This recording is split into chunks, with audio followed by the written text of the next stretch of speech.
gravar. Olha lá, já avisou lá. Ok. Recording Professor, progress. como Fala. eu compartilho a tela aqui que eu não estou vendo? Você fala para mim e eu autorizo aqui. Já vou deixar até autorizado. Tá bom. Tá bom? Ok. Vinícius Coelho está chegando. É meu pai. É ele? É meu Opa, pai. paizão. Seja bem-vindo, seu Vinícius. Ele vai aparecer aqui com o rostinho dele ou vai colocar um avatar? Não sei, aí é com ele. Tá bom, tá certo. Manu entrou. Nossa, Manu, você não é a Manu que eu dei aula há muito tempo atrás. Né? Não, é minha irmã também. É. Tá, a galera tá aqui em casa, mas eles vão entrar também por outros aparelhos. Não... Você está em São Aí... Paulo ou não? Você está em Minas? Não, tô em São Paulo. Ah, é? E a tua Aham. família está fora. Só você está aqui? Não, eu tô aqui e aí minha mãe e minha irmã vieram. Aí Sei. meu pai e meu irmão estão em Minas. Muito bem. Esperar mais um pouquinho, tá bom? Ok.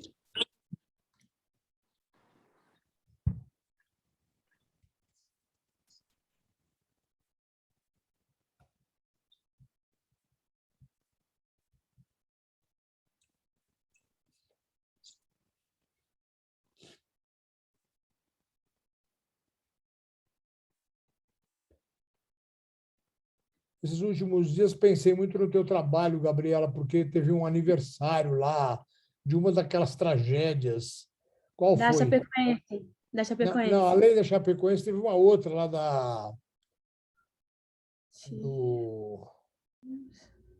de uma Qual, daquelas professor? soterragens lá.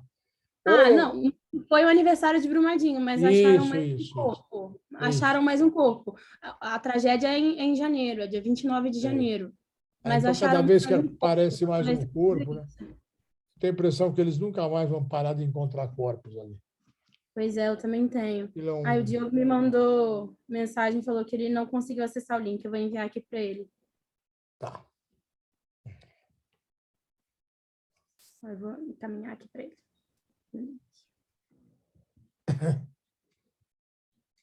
O Vinícius Batista está aqui.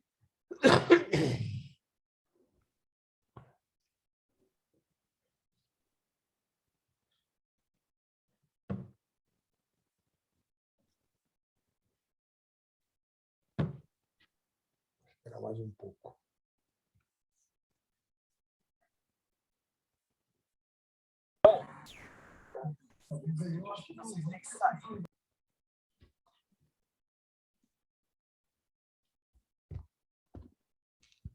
O iPhone entrou na sala. De quem será o iPhone? Não faço ideia. O Wesley entrou. Hum.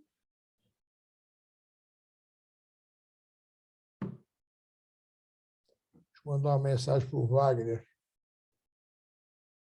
Ai, manda aí, professor, porque eu não consegui falar com ele pelo WhatsApp.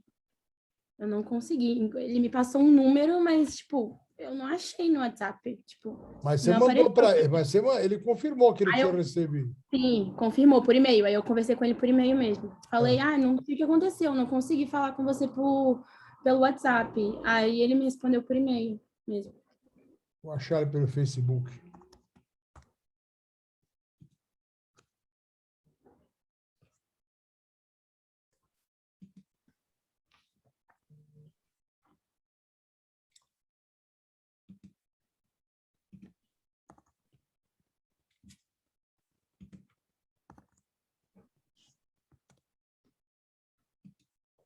Aqui.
Mandei um link, tá? Mandei o link da sala e já avisei. Eles estão esperando você na sala da banca da Gabriela. Está aqui, pronto. Vamos ter paciência. A última banca da noite, viu, Gabriela? Rola de tudo. 9 horas. Nossa Deixa senhora, eu como ver esse dia aqui. demora para passar? Parecia que tinha 48 horas nesse dia. O Diogo O Diogo me já respondeu. entrou. Pronto, está aqui já. Ah, então, fechou. Mas nós vamos começar. Eu não vou prejudicar a tua defesa por causa desse atraso do coisa. Se ficar esperando ele, a coisa vai ficar complicada. Tá bom? Ok. Então, em primeiro lugar, queria agradecer a presença de todos, prestigiando a apresentação do TCC da Gabriela. A Gabriela foi me orientanda, com todo o prazer que um professor pode ter em orientar o aluno, eu tive com a Gabriela. E a Gabriela fez um trabalho em torno do qual ela investiga, analisa como ocorreram algumas das grandes tragédias que ocuparam os textos, as manchetes, as imagens da imprensa. Então, nós vamos fazer aqui da seguinte maneira. A Gabriela vai ter um tempo que eu considero razoável, entre 15 e 20 minutos, para fazer a apresentação, recorrendo ao material que ela quer compartilhar conosco, e depois nós vamos passar a palavra para o Diogo. O Diogo vai fazer a arguição dele, a Gabriela vai responder num tempo igual àquele que o Diogo vai ocupar, que é mais ou menos também 15 minutos, 20 minutos, e depois vamos torcer para que nada tenha acontecido de errado com o Wagner, que até o momento não chegou. Se ocorrer alguma surpresa, nós encontraremos uma solução de emergência para não prejudicar a apresentação do seu trabalho. Fica tranquila que a gente vai resolver. Até porque o Diogo aqui é o nosso o coordenador do curso, e ele tem, então, toda a autoridade para poder resolver essa situação. Então, Gabriela, seja bem-vinda. Esse espaço aqui é um espaço importantíssimo, porque daqui vai resultar a tua formação no curso de jornalismo da PUC. Nós estamos muito orgulhosos disso. Então, fica à vontade, vamos ouvir a sua explanação sobre o trabalho, o ciclo das tragédias. Ok. Vou compartilhar tela aqui com vocês, e aí vocês me avisem, por favor, quando vocês estiverem vendo. Estamos vendo. Tá? Sim. Fechou. Tudo em ordem. Então, começando agora, boa noite a todos, boa noite, Fábio, boa noite, Diogo, obrigada por ter aceitado o meu convite de estar aqui hoje, e quero agradecer o Wagner também, quando ele chegar eu falo com ele. E começando falando um pouco sobre o meu trabalho, o Ciclo das Tragédias, um livro-reportagem que eu produzi aí durante este ano. Eu queria começar falando sobre o tema e o título. Eu acho que, ao contrário de muitas pessoas, eu não entrei na faculdade sabendo o que eu iria fazer de TCC. Eu não fazia ideia, e durante esses anos eu sempre ficava assim, não, tenho tempo para pensar, tenho tempo para pensar, tenho tempo para pensar, até que chegou o meio do ano passado, com a aula de pré-projeto, e eu não tinha mais tempo para pensar, eu tinha que decidir. Mas eu não fazia ideia do que eu iria falar. Até que eu comecei a ter as aulas de pré-projeto com a professora Raquel, e a gente começou a conversar para ela me ajudar com os temas, e ela perguntou, o que você gosta de falar? E eu comecei a citar alguns assuntos, e eu mencionei relações internacionais, que é uma área que eu gosto bastante, que eu pretendo fazer alguma especialização aqui depois do curso. E aí ela me sugeriu, por que você não fala de coberturas de zonas de conflito? Eu falei, pode ser, achei bem legal a ideia, mas ela me citou que alguns anos atrás, uns 3 anos atrás, uma orientanda dela tinha falado sobre o mesmo tema, e aí eu fiquei, não quero repetir, quero fazer alguma coisa diferente, mas fiquei com essa ideia na cabeça. Aí, um dia em casa veio a ideia tragédias na minha cabeça. Tipo, nossa, por que eu falo de tragédias? Por que eu não falo de coberturas jornalísticas de tragédias, né? Cobrir uma tragédia é uma coisa bem complicada, né? Não é uma cobertura normal, né? Envolve muitas coisas. Então, ficou isso, eu fiz meu pré-projeto com base em coberturas jornalísticas de tragédias, apresentei para o Faro como cobertura jornalística de tragédias, essa era a ideia no início do ano. Até que a gente começou as nossas orientações, e em um desses dias o Faro começou a conversar comigo, e ele falou, mas você tem que mencionar a questão que uma tragédia é inesperada, né? Ninguém está esperando isso. E também tem as vidas que são perdidas. Tem as vidas perdidas, tem também causa uma comoção social, gera um impacto na mídia. Eu comecei a ver aquilo e falei, caraca, são etapas, né, de um possível ciclo. E aí eu falei, nossa, professor, por que ao invés, então, de fazer cobertura jornalística de tragédias, eu não pego essas etapas que você me numerou e escolho uma tragédia para representar cada etapa? Porque acabava que ia ficar muito repetitivo falar cobertura jornalística de tragédias, ia ficar muito naquela de, jornalista pode ou não pode se emocionar, pode ou não pode se envolver, ia ficar uma coisa muito repetitiva. E aí a gente fechou com isso, e a criação do nome Ciclo das Tragédias foi uma coisa que eu criei quando eu estava escrevendo a introdução. Eu falei, cara, eu acho que é um ciclo, eu acho que é um ciclo, que toda tragédia passa por isso, sabe? Então, aí criei esse nome, essa expressão, que acabou dando o título para o meu livro. E falando sobre o livro, ele possui 6 capítulos e uma introdução. Os 6 capítulos é uma tragédia por capítulo, ou seja, são 6 tragédias, e cada capítulo representa uma fase deste ciclo. O 5º capítulo, ele é feito somente de imagens, e mais para frente, quando eu vou falar do 5º capítulo, vocês vão entender por quê. No total, eu tive 11 entrevistados ao longo desses capítulos, mas a ideia inicial eram ser 7 capítulos e 7 tragédias. Estava tudo certo para eu fazer mais uma etapa, mais uma tragédia. Eu já tinha conversado com a pessoa, já tinha agendado tudo certo, mas aí eu acabei levando um bolo, assim, de última hora eu tive que pular abortar essa ideia e deixar de lado. E é importante falar que eu acho que todas as tragédias, elas passam por todas essas etapas do ciclo. Mas elas possuem uma etapa, assim, de mais expressão, né? E foi isso que fez com que eu definisse quais as tragédias iam representar cada etapa desse ciclo. Falando sobre a introdução, eu começo fazendo a introdução num paralelo com o teatro, né? Eu tenho uma história com o teatro, fiz teatro durante muito tempo da minha vida, e uma vez, durante esse curso, eu estudei tragédia e comédia grega. E aí, escrevendo a introdução, eu parei para pensar, eu falei, cara, será que tem alguma relação a tragédia que a gente conhece hoje, catástrofe, o evento trágico, com a tragédia grega? E comecei a pesquisar e tinha, sim, uma relação.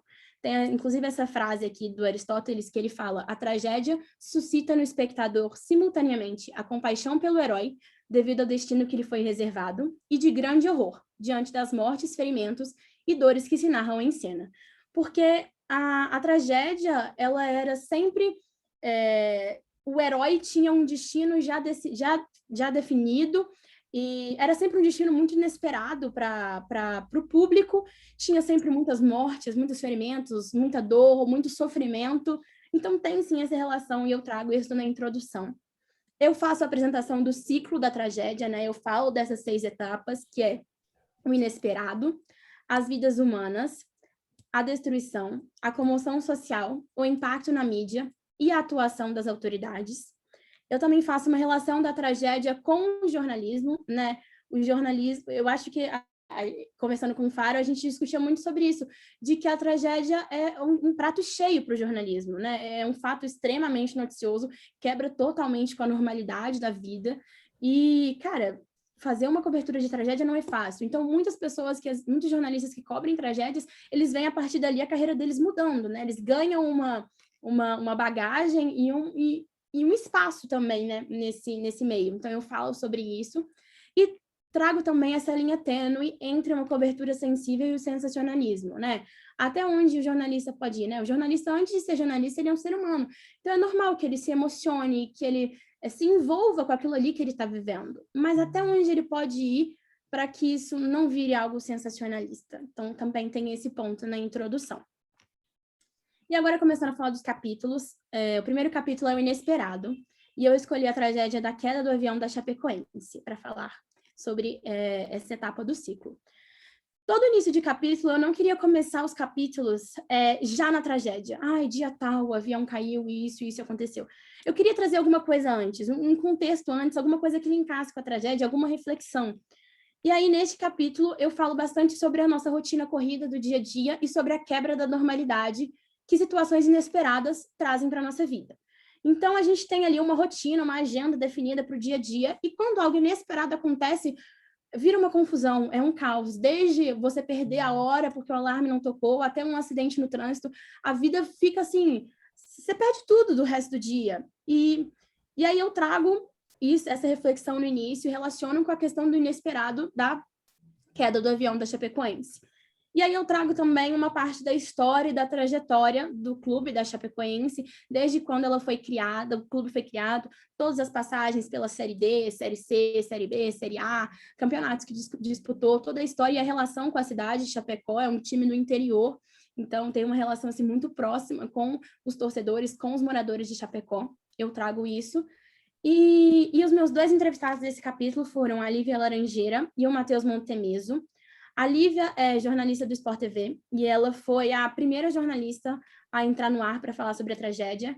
O Sport TV, a Globo, eles têm costume de enviar os jornalistas, quando tem esses jogos, eles costumam enviar os jornalistas antes do clube, uns 2, 3 dias antes, para eles já se prepararem e para estar tudo certo, tudo pronto, quando os jogadores chegarem, para eles cobrirem a chegada. Então, a Lívia não estava no voo, e ela estava lá quando deram a notícia, e ela foi para o aeroporto, ela foi para o hospital, então ela realmente teve um papel muito importante nessa cobertura. E o Matheus, que é da Rádio Oeste Capital de Chapecó, na época ele estagiava em um jornal um pouco menor, e ele foi incumbido de cobrir a tragédia no lugar de um jornalista do jornal que tinha acabado falecendo e que era o melhor amigo dele. Então, foi uma barra, assim, para ele, né? Pegar essa cobertura sendo tão novo e ainda tendo que substituir o amigo, que era uma das vítimas da queda do avião.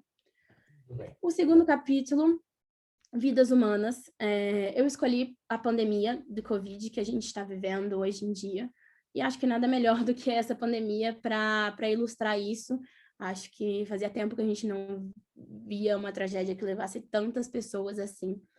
E eu começo esse capítulo falando da falsa sensação de superioridade do ser humano, de como o ser humano se acha tão dominante no universo, no planeta, e tem tanta coisa que a gente ainda não conhece. O universo é tão gigantesco, com tantas galáxias, estrelas e planetas que a gente não conhece, que provavelmente nunca vai conhecer. E será que não existe nesses lugares algum ser mais dominante, mais inteligente, mais evoluído que o ser humano? Né? E aí eu trago que, cara, o ser humano não é dominante nem no planeta Terra, sabe? Nem aqui ele é. Olha que um ser nanométrico, né? Um vírus nanométrico derrubou o ser humano, sabe? Então, eu trago isso no início do capítulo. E eu começo falando sobre o que são os coronavírus, quando eles surgiram. Houveram já outras epidemias, né, de coronavírus na China. E esse capítulo, principalmente, é focado na doença no Brasil, né? A questão dos ministros da saúde, o colapso dos sistemas de saúde, o colapso em Manaus. Então, eu trago principalmente essa abordagem da pandemia no Brasil. E eu tive dois entrevistados nesse capítulo também, a Cláudia Colucci, jornalista da Folha de São Paulo, de saúde, ciência, né, da editoria de Ciência e Saúde, e o Carlos Augusto Madeira, ele é médico intensivista, ele trabalha como chefe coordenador de UTIs do Espírito Santo. Então, um olhar de uma jornalista e um olhar de um médico que esteve ali e ainda está na linha de frente de combate à Covid. O terceiro terremoto, o terceiro capítulo e terceira etapa é sobre o terremoto do Haiti, em 2010. E a reflexão, digamos assim, do início do capítulo é sobre a crise climática global que a gente vive e as possíveis respostas que a natureza vem nos dando. Ou seja, vários eventos extremos que a gente tem visto, né? As tempestades de neve no Brasil esse ano, as temperaturas altíssimas, os recordes de temperatura no Canadá, a seca no Pantanal, as queimadas na Amazônia, e as respostas que a natureza vem dando, né? A gente já registrou, nesses últimos anos, muito mais inundações, tempestades, furacões, do que a gente fazia antes. E isso é claramente uma resposta da natureza, né? O aquecimento global está aí, e é uma resposta da natureza pela forma com que que o ser humano está lidando com o planeta. toda ação tem uma consequência, essa não seria uma exceção. E aí eu falo sobre o terremoto do Haiti em 2010, que foi categoria 7.2 na escala Richter, mas causou uma destruição que outro terremoto de 7.2 não causou em outros lugares. Esse terremoto foi longe de ser um dos mais fortes do planeta. O Chile já registrou terremotos de 9.5 na escala Richter, e não causou essa destruição. Então, por que isso aconteceu no Haiti? Por que foi esse caos? E aí, para isso, tem que entender toda a história, todo o contexto que o Haiti vive e vivia. Então, eu trago isso também, a história do Haiti, desde o descobrimento, sabe, a divisão entre França e Espanha, a Revolução Haitiana, a interferência da ONU e a criação da MINUSTA, tudo isso até o terremoto em si, para explicar por que um terremoto fraco, entre muitas aspas, causou tanta destruição assim no Haiti. E eu tive um entrevistado nesse capítulo, que foi o Gilberto Schofield. Ele é do jornal, ele estava no jornal Globo na época, ele foi enviado para o Haiti pelo jornal O Globo. Atualmente ele trabalha com jornalismo de dados. E eu usei como fonte o livro Haiti Depois do Inferno, do Rodrigo Alvarez. Eu cheguei a conversar com o Rodrigo para tentar uma entrevista. Quando eu falei com ele, ele me falou do livro dele e falou que se eu tivesse alguns questionamentos, eu poderia voltar com ele. Eu li o livro, escrevi vários questionamentos, voltei com ele, mas não obtive nenhuma resposta. Tentei, não consegui. Então, acabei utilizando frases, citações do livro e informações mesmo que tem no livro dele, que é muito bom, para usar como fonte no capítulo. O quarto capítulo, a quarta etapa do nosso ciclo é a comoção social. E eu escolhi a morte do Ayrton Senna. Por que eu escolhi a morte do Ayrton Senna? Eu não vivi o Ayrton Senna. Quando o Ayrton Senna morreu, eu não tinha nascido. Mas uma coisa que eu sempre falo, inclusive falei para os meus entrevistados, foi que, cara, o jeito que eu sempre vi a minha mãe falando do Ayrton Senna, e a minha mãe nunca achei que a minha mãe gostasse de Fórmula 1, sentasse para assistir Fórmula 1. Ela falava, não, porque eu sentava e assistia o Senna, e eu ficava, cara, tem alguma coisa aí porque a minha mãe assistia Fórmula 1. E, então, eu escolhi isso e fui estudar o porquê, né? E aí começo falando neste capítulo sobre o que é ser herói e o que é ser ídolo. O que constitui, né, um herói e o que constitui um ídolo? Porque o Senna era os dois, era herói nacional, era um ídolo para muitas pessoas. E a partir disso eu começo a fazer uma análise da carreira do Senna desde o começo, quando ele corria de kart, até ele se tornar tricampeão mundial de Fórmula 1, a rivalidade dele com o Alan Prost e todas essas questões, assim, falo sobre aquele final de semana da Fórmula 1, que foi um final de semana de terror, né? Na sexta, o Rubinho Barrichello sofreu um acidente gravíssimo. No sábado, um outro piloto, o Ratzenberg, morreu também num acidente, e domingo foi o Senna. Então, foi um final de semana assim, terrível para a Fórmula 1. E nesse eu tive 3 entrevistados. O Nilson César, que ele é da Rádio Jovem Pan, ele é narrador. Na época, ele narrava a Fórmula 1, ele estava em Imola, ele estava transmitindo a corrida, e ele narrou o acidente do Senna, terminou de narrar a corrida, foi para o hospital em Bolonha, para onde o Senna foi levado, e ficou lá, e foi o primeiro que deu a notícia da morte do Senna na rádio. O Claudio Karsug, que atualmente ele tem um portal de automobilismo no UOL, mas na época ele trabalhava na Rádio Jovem Pan também como comentarista, e ele é um jornalista ítalo-brasileiro, então ele cobria também para o Tutto Sport, um jornal italiano. E o Fábio Andrade, ele é um economista e fã de Fórmula 1. Como esse capítulo é de comoção social, eu achei extremamente justo eu trazer um fã, né, de Fórmula 1, não só jornalistas, mas um fã também para falar como que foi para ele ali a perda desse herói, desse ídolo que era o Senna. O quinto capítulo, que é o que eu falei que é só formado de imagens, e agora vocês vão entender por quê, é o impacto na mídia, e eu escolhi a queda das Torres Gêmeas para ilustrar essa etapa. E como é um capítulo que se chama Impacto na Mídia, eu achei nada mais justo do que eu trazer um capítulo apenas com imagens de capas de jornais e capas de revistas depois do acidente. Essa capa aqui da New Yorker é um exemplo, eu não escolhi essa capa, eu escolhi uma outra capa da New Yorker, e eu escolhi os meios de comunicação a partir da premissa dos que eram mais famosos, né, os de renome, então The New York Times, Washington Post, O País, Le Monde, no Brasil, Globo, Folha, E eu queria também trazer uma diversidade, trazer jornais de mais de outras partes do mundo. Então, peguei um da Áustria, um da Alemanha, trouxe da Argentina também, porque eu queria essa variedade. E algumas outras capas que eu achei mais bonitas e chamativas, que eu gostei mesmo da capa que eu escolhi também. Então é isso, esse capítulo não tem entrevistados, não tem texto, é realmente somente as imagens das capas de jornais e de revistas depois do acidente. E, por último, o último capítulo, a atuação das autoridades. Eu escolhi a tragédia do rompimento da barragem de Brumadinho. Escolhi essa tragédia para falar sobre o trabalho dos bombeiros, né? Acho que ficou muito falado na mídia nessa época sobre o trabalho dos bombeiros. E eu iniciei esse capítulo falando sobre os estágios do luto, né? Os 5 estágios do luto, e de como todo mundo passa pelo luto, uma vez na vida, pelo menos, você vai passar pelo luto. E você precisa passar pelo luto para você, ok, passei, agora eu vou reiniciar a minha vida sem essa pessoa querida. Mas eu falo sobre a continuidade da tragédia em Brumadinho, ou seja, a tragédia ainda não terminou, ainda restam 8 corpos desaparecidos. E 8 famílias ainda não puderam viver este luto decentemente, porque não tem o corpo do ente querido, do parente querido para velar, para fazer um enterro, nem nada. Depois disso, eu entro na parte da mineração mesmo, afinal, foi o rompimento de uma barragem da Vale, de uma mineradora, e eu falo sobre a importância da mineração para o Brasil, né?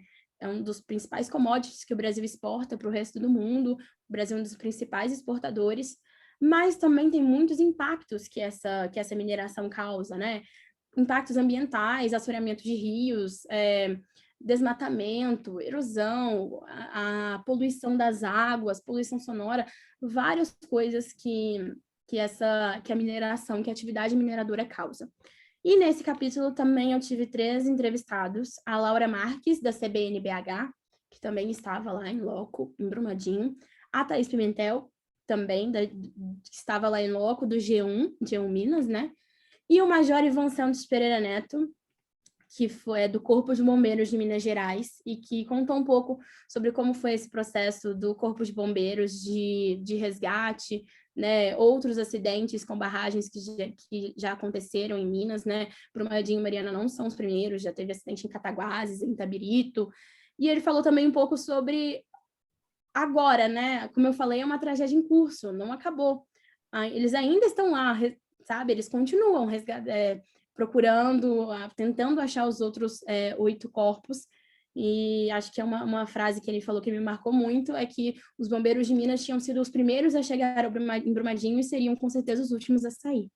Então, ele também fala um pouco sobre esse futuro, né, das buscas.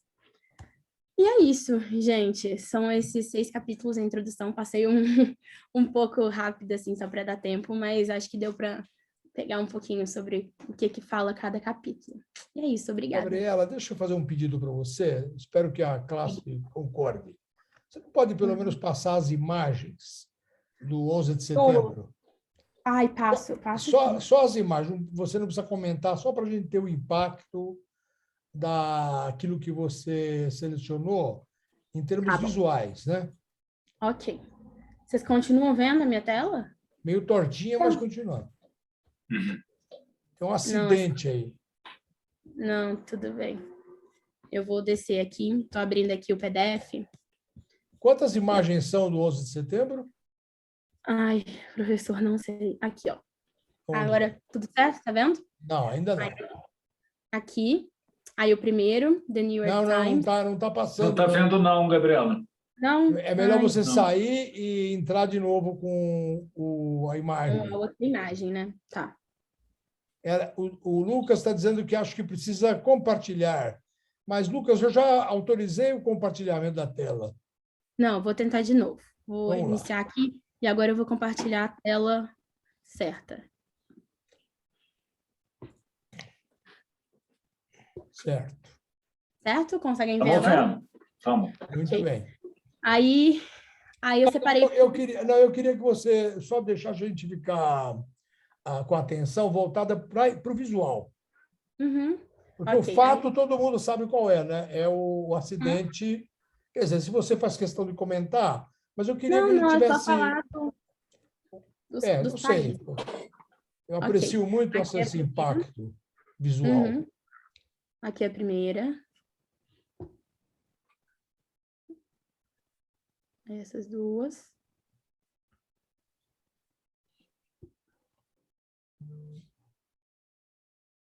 Parece que o examiner não conseguiu se controlar, né?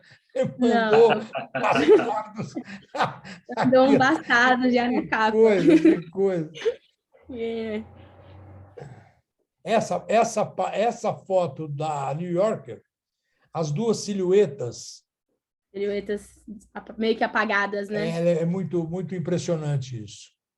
Essa aqui eu gosto muito também da Sports Illustrated, porque é uma revista só de esportes, né? Aí eles falam a semana que os esportes pararam, que não importa mais esportes. É. Aí aqui os do Brasil, Estadão. No tempo que se escrevia para com acento. Desde que... Exato. Aí os da coisa. Europa. Uma bela pesquisa. Eu gostei bastante. Espanha, França. Eu não imagino, viu, o Diogo, Uhum. que haja qualquer outro acontecimento que tenha merecido o destaque imagético. Pô, Acho que nem a realmente. bomba de Hiroshima ela tinha esse visual midiático, né? Sim.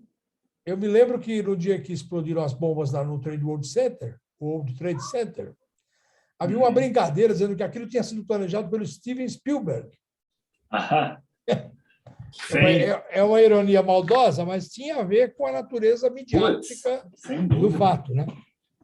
E a Gabriela conseguiu recuperar. Esse Um Dia de Silêncio, isso aqui lembra aquelas ruínas de Dresden, depois do bombardeio da Alemanha no final. Dresden era assim, esqueletos de prédios, né? E essa capa é no mesmo estilo da outra. O Olé é um jornal da Argentina, só de esportes também. Sim. E aí, o que eles escrevem é tipo, cara, eu fiquei muito assim, eles escrevem, olha, um dia de silêncio, hoje somos diferentes, não poderia ser de outra maneira. Em 2 horas de horror, a guerra mudou a todos, vocês e nós. Por isso essa capa. Espero que nunca mais tenhamos que fazer outra capa como essa. Muito bem. Eu gostei muito dessa. E é isso. Obrigado, Gabriela, obrigado. Imagina. Eu queria, então, passar a palavra para o professor Diogo. Tudo bem. Com prazer. Prazer nosso ter você aí, aqui. né? Minha saudação a você, companheiro, desde 8 da manhã. Esse é um dia especial. Que coisa, hein? Boa noite, Gabriela. Que bom te rever. Parabéns desde já por chegar até aqui e ainda assim com tanto fôlego, né? Nossa. Falando com tanto entusiasmo, tanta desenvoltura, né? Parabéns pelo trabalho. Parabéns ao Faro, parabéns a todos que acompanharam a Gabriela aí na condição de torcedores, assistentes às vezes, né? Também que a gente pega quem está do nosso lado e acaba também. Eu com minha mãe, eu sempre explorei um pouco os serviços dela, Tadinho, até hoje. E boa noite para todo mundo que está aí também, né? Gabriela, bom, gostei bastante do seu trabalho, hein? Assim, por diversas razões que eu vou enumerar, né? Mas eu acho que é um trabalho assim, do qual você precisa se sentir orgulho, realmente. Você merece sentir orgulho, né? Primeiro, por essa originalidade sua, não por ter abordado tragédias, mas por ter aí concebido uma teoria sobre ciclos das tragédias, né? Eu nunca tinha... quando eu recebi o seu trabalho, eu falei, mas quem cunhou esse termo, o ciclo das tragédias? Quem é que... E aí eu falei, porque é você própria, né? Que discorreu ali sobre eles, ali enumerou, né? Eu achei muito interessante, né? E não imaginava que você tivesse um interesse assim tão grande, né, pelas tragédias, mas é que de fato elas têm esse efeito, né, essas consequências tão assim arrasadoras, tão unânimes, né? São tão assim integrais, né? Elas reverberam de tal maneira na sociedade, né? Reacendendo medos, gerando tristeza, né? Nos fazendo reavaliar a vida, né? Que realmente são momentos chave, né? Momentos aí extremos e é justificável aí o seu interesse e a maneira assim inquisitiva, né? Com que você se aproximou desse tema, né? É um trabalho também que tem muito fôlego de pesquisa, de entrevista. Você entrevistou aí um monte de gente legal, boa, né? Cláudia Colucci, Gilberto Scofield, o pessoal de Minas que cobriu Brumadinho, o pessoal dos bombeiros, né? Quem mais? O pessoal do Ayrton, enfim, um monte de gente interessante, né? O próprio Alvarez, você não falou com ele, mas leu o livro, né? Enfim, várias entrevistas de pessoas, né? Com pessoas que estavam ali no centro dessas tragédias, né? Enfim, que as acompanharam de perto, né? E que te permite, né, reconstituir essas tragédias muito pelo olhar deles, né? Pelo relato deles, né? Eu acho que você foi muito hábil aí com essas entrevistas, né? Até mesmo para você estruturar a tua narrativa, né? Em vez de você simplesmente ir contando, digamos, com o que você apura, com o que você pesquisa, né? São os relatos que você colheu, né? Que vão trazendo de volta, em grande medida, esses acontecimentos, né? Isso torna assim, você acaba dando múltiplas vozes para esse teu texto, né? E isso torna mais interessante, mais intenso, né? Então você foi muito feliz nisso e tem o mérito de ter tido muito fôlego, né? E uma escuta muito boa também para essas entrevistas, né?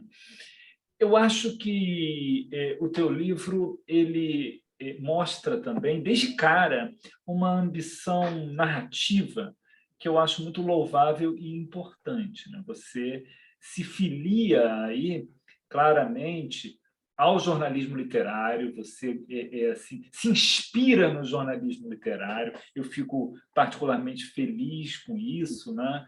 De ver assim que um livro como Todo Dia, Mesma Noite, da Daniela Arbex, teve entre suas inspirações, né? Como é que você vai aí apostando na descrição, né? Na busca de uma autoria, né? De uma voz ali que está assim, não apenas ali na maneira como você descreve os acontecimentos propriamente ditos, né? Como que você cita esses tantos personagens, mas também naquelas reflexões que você faz, que eu acho assim muito cativantes. Eu acho que a da Covid, em particular, eu achei talvez a mais bonita realmente quando você vai falando da nossa pequenez, né? Do quão ignorantes nós somos, né? E nisso tudo tem essa ambição estética, né?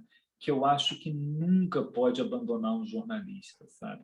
Evidentemente, às vezes a linguagem para a gente ela é assim aquele instrumento objetivo ali, né? Para informar, né? Mas ainda assim, na organização do texto, né, na busca de uma frase límpida, né, ela sempre merece uma energia, né? E no seu caso você também deposita essa energia, né, ali na linguagem em si, né, na busca das melhores palavras, das melhores imagens, né, na busca de um ritmo, de uma sonoridade. Então eu achei isso assim, fiquei muito feliz assim com esse teu empenho que atravessou o seu texto, né? Achei interessante quando eu comecei a ler, né? Eu achei que você fosse realmente fazer embora na introdução você já tivesse anunciado que não, mas eu achei que você fosse fazer um livro assim, especificamente sobre as coberturas jornalísticas. E aí, nisso, existem vários, realmente, sobre bastidores do jornalismo. Eu gosto muito de livros assim, quer dizer, eles podem ser muito bons, às vezes são chatos, mas eles podem ser muito bons porque, primeiro, nos interessam, né? Aqui pelos nossos, enfim, por ser o nosso campo, né? E segundo, porque revelam muito dos bastidores, não só da profissão, mas também do contato com as autoridades, né? Das escolhas que foram feitas de todos os lados. Então, o teu livro ele é também isso, né? Ele é também isso, né?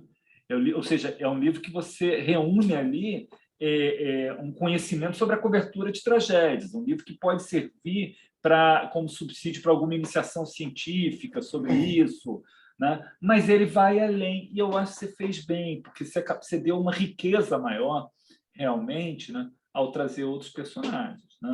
Ao trazer um mista, o fã da Fórmula 1, né? Ao trazer o cara no capítulo da Covid, um médico, né? Então, eu acho que foi um acerto teu também, né? Muito bom. Eu acho que, Bom, fundamentalmente, assim, era isso para assim, te parabenizar pelo trabalho. Naturalmente, existe sempre ainda espaço para ajustes, né? Para uma nova revisão. Esse é um trabalho infindo, realmente, né? É aquela coisa assim que a minha mulher trabalha com edição, ela, quando termina de editar um livro, ela tem medo de abrir o livro, e todo mundo que trabalha, porque sempre escapa algum erro, né? É uma coisa assim, quase traumática, mas, enfim, é preciso salientar isso, né? Essa ideia de que quem escreve é um reescritor, né? Assim, gosto dos escritores que falam, eu já ouvi de alguns isso, eu não sou um escritor, eu sou um reescritor, eu reescrevo. Porque essa é a natureza da escrita. É esse trabalho aí de ficar o tempo inteiro ali continuando, né? Enfim, então ainda cabe aí uma reescrita, né? Mas o que se apresentou a meu ver, excelente e enfim, você merece todos os parabéns aí. Obrigadão, era isso. tudo bom, Diogo. É o eterno retorno, né? O jornalismo talvez Gente, seja isso, né? trabalho de Sísifo, né? Você vai... Gabriela, eu queria aproveitar, queria fazer alguns comentários, aí tendo como experiência não a leitura do trabalho, mas a convivência com você no período da orientação. É uma coisa sobre a qual pouco se fala durante a apresentação do TCC. Qual foi a experiência que o professor orientador teve na medida que o trabalho foi evoluindo, que as ideias do aluno ou da aluna foram brotando? E como é que ele percebeu a metamorfose que o projeto sofreu em relação à proposta original? Eu, mais ou menos, quando a Gabriela apresentou a proposta inicial, eu pensei como o Diogo pensou. Falei, a Gabriela vai nos levar ao meandro da cobertura da tragédia. Na minha opinião, é o momento, talvez a situação limite em que o repórter vive quando ele se coloca na fronteira com a morte, com a destruição.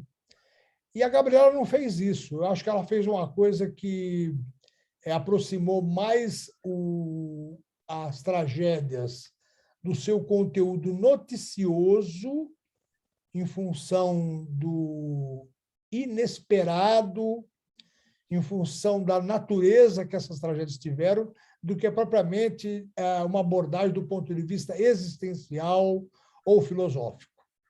Acho que o trabalho da Gabriela levou o tema para o campo do jornalismo, como se ela estivesse pautando repórteres diante de acontecimentos para os quais você tem que desenvolver uma série de superações para poder abordar a notícia. Eu acho que é um trabalho assim muito interessante. O Diogo deu uma pista aí que eu acho muito legal. O trabalho da Gabriela, se ele tem 8 capítulos, ele se desenvolve em 8 projetos. Talvez não pelo título, mas pela maneira como ele encarou essa dinâmica que as tragédias têm. Esse é o primeiro ponto que eu queria comentar. O segundo ponto, que é uma coisa muito complicada, eu ainda confesso que não tive condições de elaborar isso, discutir, nem com os colegas, nem com os alunos. Porque a notícia é a quebra da doxa. Gabriela, todo mundo aqui nessa sala, tenho certeza que já pensaram no que vão fazer depois de formados em jornalismo e como vão exercer a atividade profissional. A notícia é um momento em que a nossa rotina, o desenrolar ininterrupto dos fatos do cotidiano, esse desenrolar sofre de maneira abrupta uma interrupção que o tira da lógica normal dos fatos e cria um paradoxo, cria um fato não previsível. Portanto, a notícia ela quebra o eterno repetir do cotidiano. As pessoas saem de casa e voltam para casa à noite e nada aconteceu de errado com elas. Se elas não chegarem, houve um paradoxo que explica a natureza da notícia. E há uma interpretação, é sobre essa interpretação que eu tenho muita dúvida, mas também muita curiosidade, de que, ao noticiar a tragédia, o jornalismo ele pacifica a percepção que o indivíduo tem do mundo, porque a notícia ela reconduz o mundo à normalidade dos fatos, mesmo sendo sobre fatos absolutamente imprevisíveis. Portanto, o jornalismo ele readequa o indivíduo na doxa da rotina, eliminando o caráter paradoxal do acontecimento inesperado. É uma coisa muito complicada, por isso que eu vou demorar muito tempo. É muito interessante. O jornalismo, portanto, ele trabalha com esses elementos, mas o conteúdo noticioso é trazer esses fatos para a normalidade. Na hora que vira notícia, a normalidade se restabelece. Por quê? Porque o tratamento que o jornal dá para aqueles fatos é um tratamento que tem uma lógica, tem uma explicação, tem uma causa. E tudo aquilo que tem causa, tem explicação, pertence ao universo da razão do cotidiano. É claro que eu não quero, nem imaginava, Gabriela, se eu falasse isso, nossa primeira orientação, você ia mudar de orientador na mesma hora. Mas você provoca essa discussão. Mesmo talvez sem ter querido fazer isso, essa emergência desses fatos, elas todas nos levam a pensar o que aconteceu com a nossa visão do mundo a partir de cada um desses acontecimentos.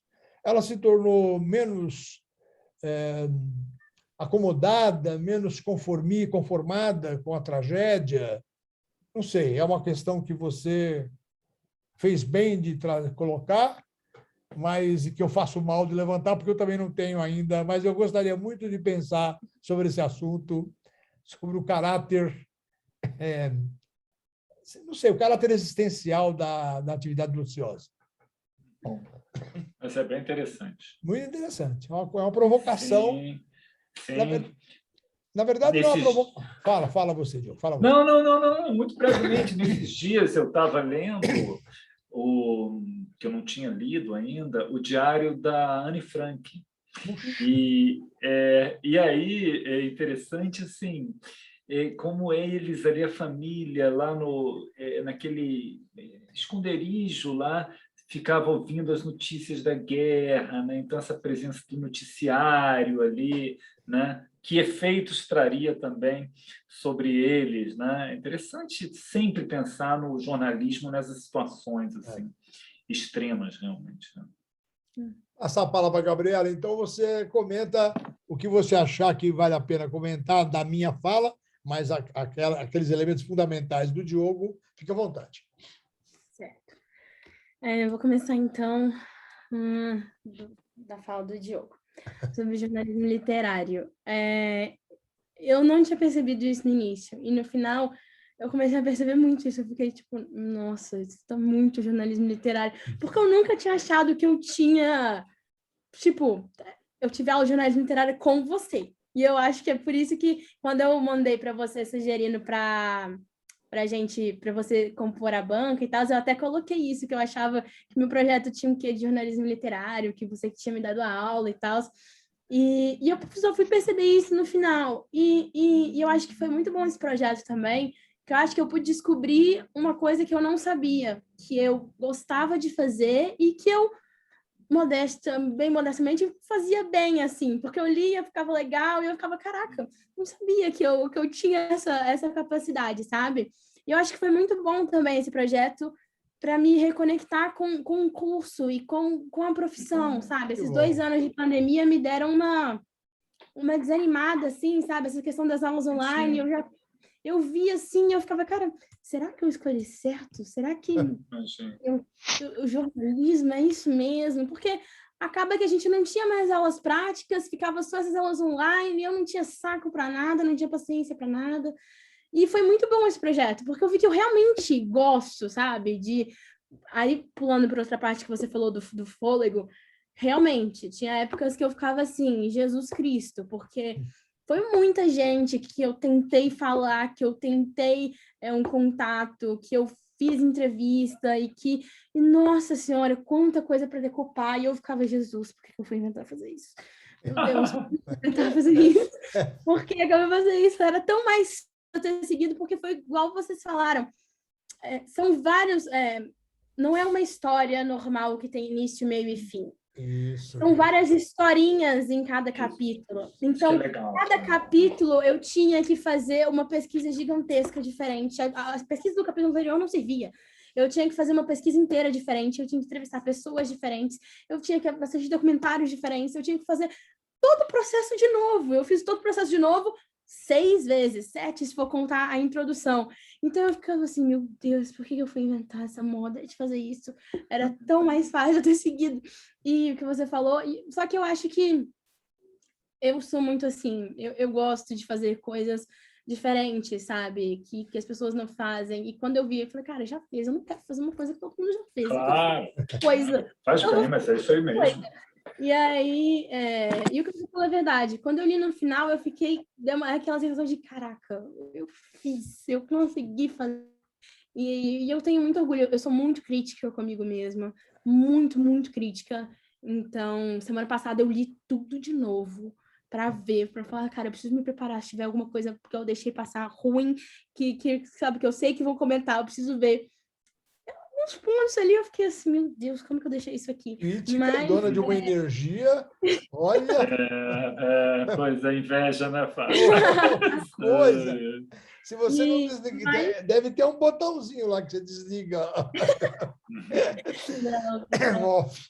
Inclusive, nesse aspecto que ele comentou também dos erros. Lendo o capítulo pela segunda vez, eu vi alguns erros, assim, e olha que eu paguei para fazer revisão de texto.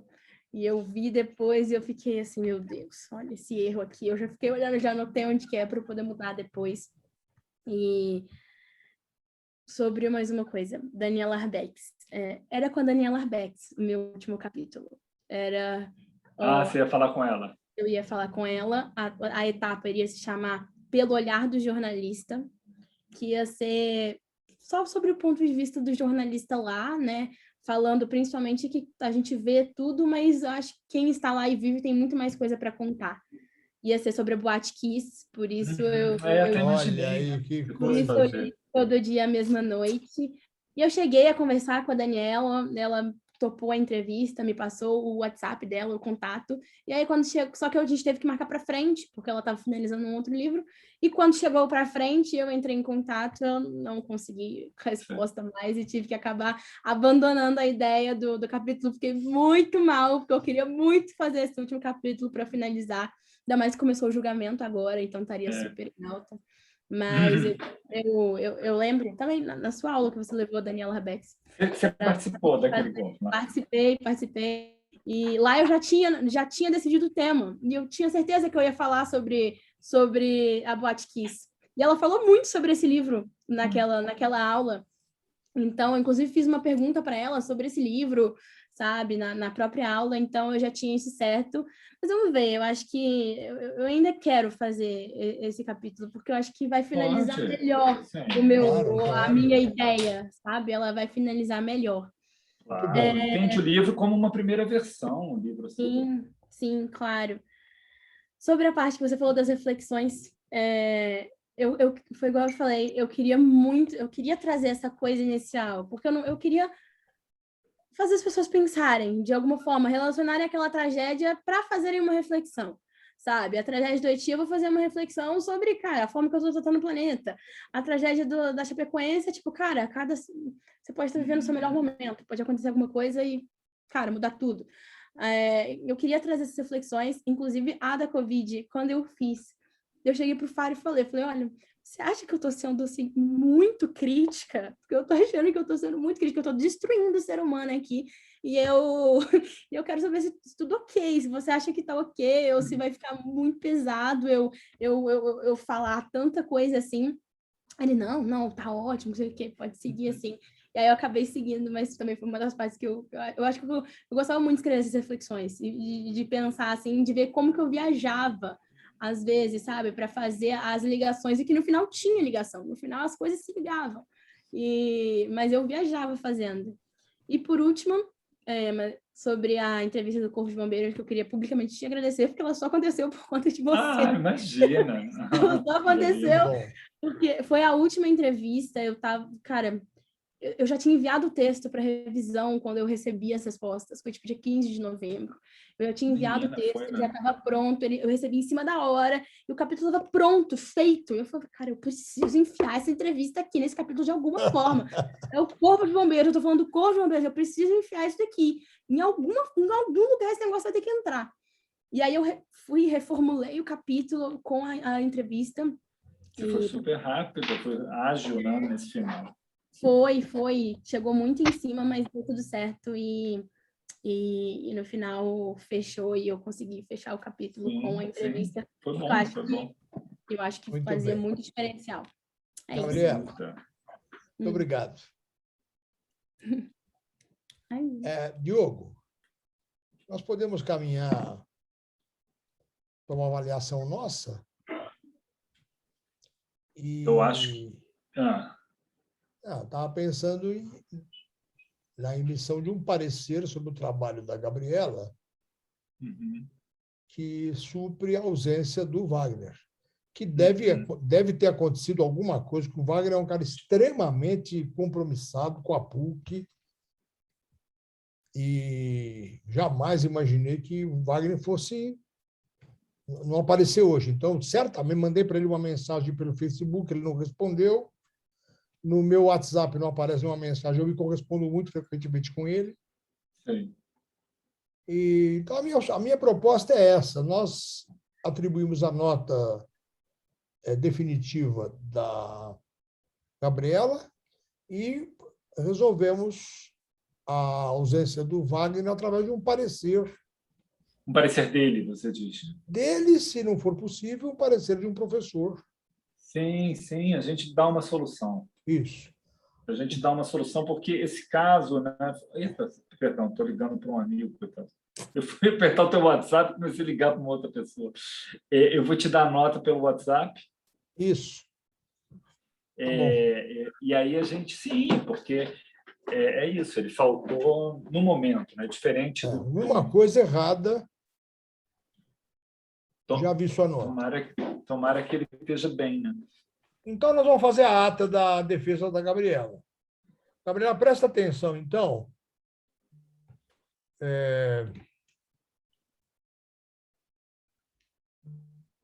Os dados, tá bom? Gabriela Domingos Coelho, RA 002100956, curso de jornalismo, ingresso na PUC 1º de 2018, o trabalho é um trabalho de conclusão de curso, o título do trabalho, O Ciclo das Tragédias, o orientador é o José Salvador Faro, e os professores integrantes da banca, Diogo Cavalcante, o Wagner Belmonte, eu não vou tirar o nome dele daqui ainda, tá? Porque ele pode apresentar uma... Não sei, não vou tirar, não vou deixar isso sem nome, não.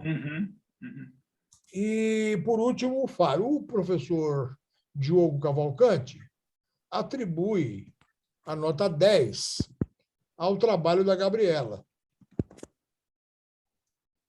E o professor José Salvador Faro atribui a nota 10 ao trabalho da Gabriela. O que significa dizer que a Gabriela está sendo aprovada com a nota 10.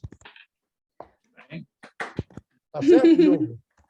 Sim, sim, nota Eu quero 10. cumprimentar, então, a Gabriela, que acaba de se formar em jornalismo no dia 6 de dezembro de 2021, com aprovação pela nota máxima do trabalho O Ciclo das Tragédias. Parabéns, Gabriela.